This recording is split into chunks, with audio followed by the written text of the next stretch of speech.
종교, 인간이기를 위한 오래된 지도. 네, 오늘은 이 오래된 지도를 한번 펼쳐보려고 합니다. 종교가 과연 인간에게 어떤 의미였는지 그 길고 깊은 여정을 함께 떠나보시죠. 과학이 모든 걸 설명해주고 또 이성이 세상을 지배하면 종교 같은 건 이제 사라질 거라고 그렇게 믿었던 때가 있었죠. 근데 보세요. 종교는 정말 끈질기게 살아남아서 오히려 위기의 순간마다 서외로운 모습으로 우리 앞에 나타나곤 했습니다. 도대체 왜일까요? 어쩌면 우리가 종교를 좀 잘못 이해하고 있었기 때문일지도 모르겠습니다. 여기서 핵심은 종교를 신의 이야기가 아니라 바로 인간의 이야기로 보는 거예요. 그러니까 인간이 정말 거대한 절망 앞에서 무너지지 않고 스스로를 다시 일으켜 세우려고 발명해낸 아주 오래되고 정교한 기술. 그것이 바로 종교의 본질이라는 거죠. 자, 그래서 오늘 우리는 이 지도를 따라서 크게 네 군데를 여행해 볼 겁니다. 의미의 빛에서 출발해서 권력의 그림자를 지나 마침내 삶으로 돌아오는 길, 그런 여정이 될 겁니다. 자, 그럼 첫 번째 여정부터 시작해 볼까요? 종교적인 의미가 탄생하는 바로 그 순간, 계시입니다. 흔히 계시라고 하면 뭔가 신비한 환상 같은 걸 떠올리잖아요. 근데 여기서 말하는 계시는 그런 게 아닙니다. 아주 현실적인 사건으로 보는 거죠. 정말 가장 어두운 절망 속에서 새로운 삶의 가능성을 발견하는 그 순간, 인간이라는 존재 자체를 근본적으로 다시 정의하는 역사적인 결단, 그것이 바로 계시라는 겁니다. 여기 아주 구체적인 예시들이 있죠. 모세, 무함마드, 그리고 우리나라 동학의 최재우. 이분들의 공통점이 뭘까요? 바로 극한의 상황 속에서 완전히 새로운 언어를 발견했다는 겁니다. 노예를 자유인으로 만들고 흩어져 있던 개인들을 하나의 공동체로 묶어내는 그런 해방의 언어 말이죠. 이게 바로 그 막막한 현실의 끝에서 인간 스스로가 발견해낸 계시의 빛이었습니다. 하지만 빛이 강하면 그림자도 짙어지는 법이잖아요. 이제 그 살아있던 계시의 오너가 어떻게 변질되어 가는지 그 그림자 속으로 한번 들어가 보겠습니다.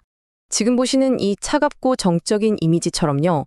그 뜨거웠던 계시의 경험이 경전이라는 문자로 기록되는 순간 종교는 아주 위험한 갈림길에 서게 돼요.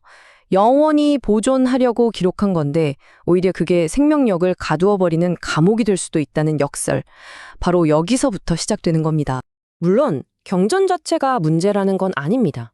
진짜 문제는요, 그 해석을 소수의 전문가 집단이 독점할 때 생겨나요. 그들 손에 들어가면 경전은 더 이상 모두를 위한 지도가 아니게 되죠. 특정인을 배제하고 누가 진짜고 가짜냐를 판별하는 차가운 벽이 되어버리기 십상입니다. 한번 보세요. 원래 공동체를 하나로 묶어주던 언어가 어느새 다른 사람을 배제하는 잣대가 되어버리고요. 삶의 지혜가 담긴 유연한 지침은 돌처럼 딱딱한 교리가 되어버립니다. 결국 어떻게 될까요? 인간의 삶을 억압하고 기존의 권력을 정당화하는 그런 지배의 도구로 변질되고 마는 거죠. 여기서 정말 중요한 포인트가 있습니다. 이 모든 비극적인 변화가 언제 일어나느냐? 바로 경전이 구체적인 삶의 실천, 다시 말해 수행과 분리될 때 일어난다는 사실이에요. 그렇다면 해결책은 어디에 있을까요? 자, 우리의 세 번째 여정, 수행에서 그 답을 함께 찾아보시죠. 바로 이 모습에 답이 있습니다. 종교의 인간적인 가능성을 다시 살려내는 주체는요, 어떤 위대한 사상가나 권력자가 아니에요. 그저 묵묵히 자신의 길을 걷고 있는 바로 저 한 사람입니다. 수행이란 뭘까요? 그건 바로 종교적인 책임을 어떤 제도나 권위에 떠넘기는 게 아니라 오롯이 개인의 삶으로 다시 가져오는 모든 행위를 말합니다. 그리고 이것이야말로 종교가 지배의 도구로 썩어들여가는 걸 막아주는 가장 강력한, 어쩌면 유일한 안전장치일 겁니다. 수행은 이런 식으로 작동해요. 첫째, 그저 추상적으로 들렸던 종교 언어를 나의 하루, 나의 삶과 직접 연결시킵니다. 그러면 자연스럽게 소수가 독점하던 해석의 권위가 약해지겠죠? 결국 종교는 무엇을 믿을까 하는 문제가 아니라 오늘을 어떻게 살까 하는 삶의 방식에 대한 질문으로 바뀌게 되는 겁니다. 자, 이제 마지막 여정입니다. 이 오래된 지도가 과연 오늘을 사는 우리에게는 어떤 의미가 있을지 한번 생각해 보겠습니다. 현대 사회를 보면 종교가 종종 국가의 이데올로기를 위해 동원되기도 하고 아니면 그냥 아주 사소한 개인의 취미 정도로 축소되기도 하죠. 국민이라는 거대한 이름 안에서 한 사람 한 사람의 고유한 의미를 찾으려는 언어는 점점 설 자리를 잃어가는 것처럼 보입니다. 하지만 우리는 기억해야 합니다. 모든 게 끝났다고, 더는 방법이 없다고 생각했던 그 절망의 끝에서 새로운 의미가 태어났던 바로 그 계시의 순간을 말입니다. 그리고 동시에 모두를 자유롭게 하던 그 뜨거운 언어가 소수만을 위한 차가운 문자로 얼어붙을 수 있다는 경전의 위험성도 결코 잊어서는 안 되겠죠.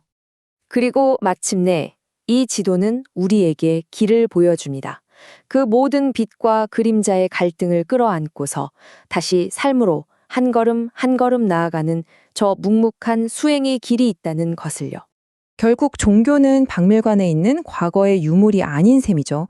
그것은 계시와 경전, 그리고 수행, 이 셋 사이의 팽팽한 긴장 속에서 우리 스스로가 끊임없이 만들어가야 할 미래의 가능성, 바로 그 자체입니다. 이 오래된 지도는 마지막으로 우리 각자에게 질문을 던집니다. 여러분의 삶에서 여러분을 다시 여러분답게 만들어주는 그 수행은 무엇입니까?